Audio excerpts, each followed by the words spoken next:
जब भगवान ने कालिया नाग पर नृत्य किया तो कालिया नाग पर नृत्य करने के बाद जैसे ही नाग पत्नियों ने स्तुति गाई तो भगवान नीचे उतर आए। नाग को बोले मैं तुझे जीवित नहीं छोड़ूंगा, तेरी पत्नियों की वजह से छोड़ दिया मैंने। नाग बोला मुझसे 2 मिनट बात करोगे आप? भगवान बोले बोलो।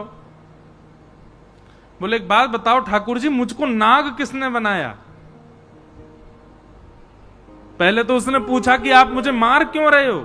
भगवान बोले तेने हमारी यमुना विषैली कर दी, तेने हमारे कितने ब्रजवासी बंचर जीव वो यहां आके जल पी में उनके मुख में विष चलो जाए मर जामे, या हमारे तो मार रहे हैं क्योंकि तेने हमारी पवित्र यमुना विषैली कर दी। तब कालिया नाग कहवे बोले अच्छा ठाकुर जी एक बात बताओ, मोकू नाग कौन ने बनायो? ठाकुर जी बोले हमने बनायो। बोले अच्छा, नाग में इतना क्रोध कौन ने भरो? ठाकुर जी बोले हमने भरो। नाग की जिह्वा में विष कौन ने डारो? ठाकुर जी बोले हमने डारो। तो फिर मोह काय को मार रहे हो, मेरी क्या गलती है?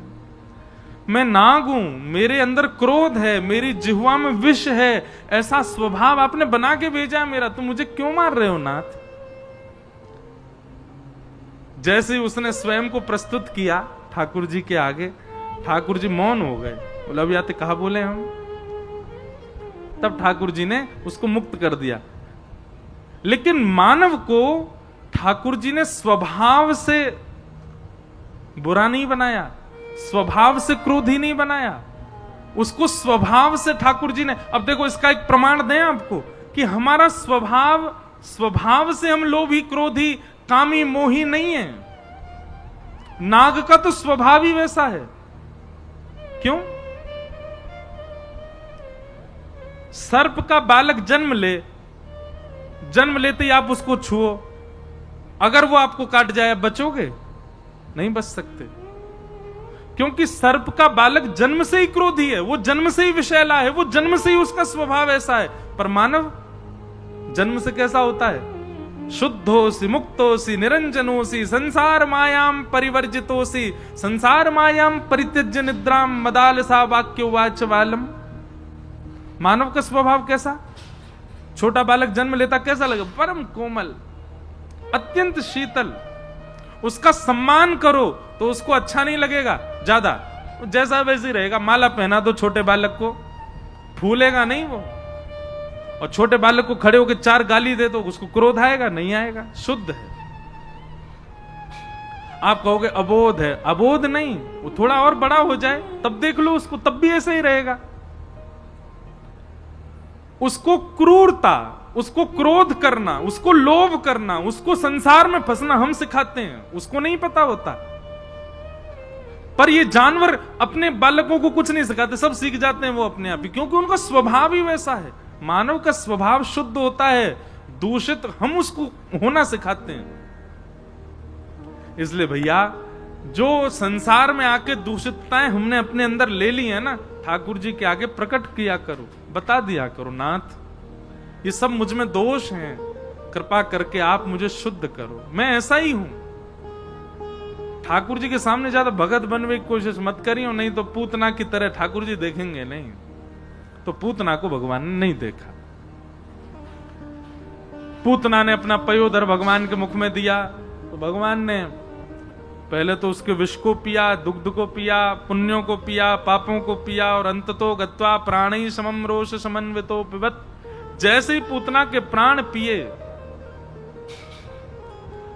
पूतना अपने रूप में आने लगी, रोने लगी। मुच्चताम मुंच सा मुंच मुंच मिति प्रभाषणी, सा मुंच मुंचाल मिति प्रभाषणी। अरे बालक छोड़, अरे बालक छोड़, चिल्लाने लगी।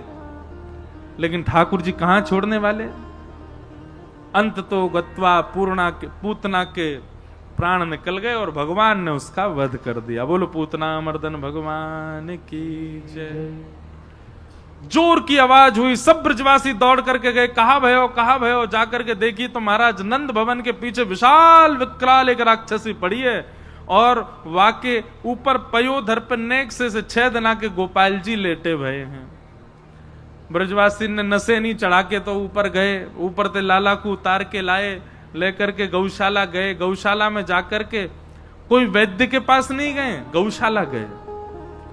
गैया के चरणन की रज ठाकुर जी के द्वादश अंगन में लगाई, गैया की पूंछ से ठाकुर जी को झाड़ो दियो।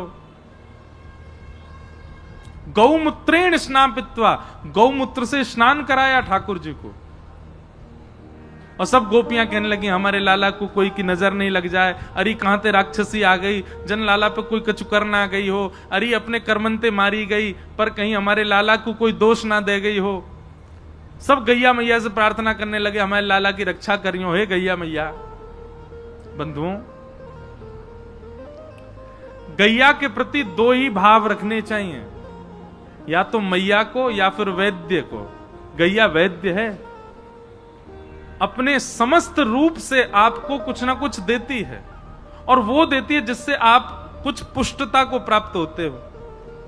तो या तो वो वैद्य है, डॉक्टर है आज की भाषा में, या फिर मैया।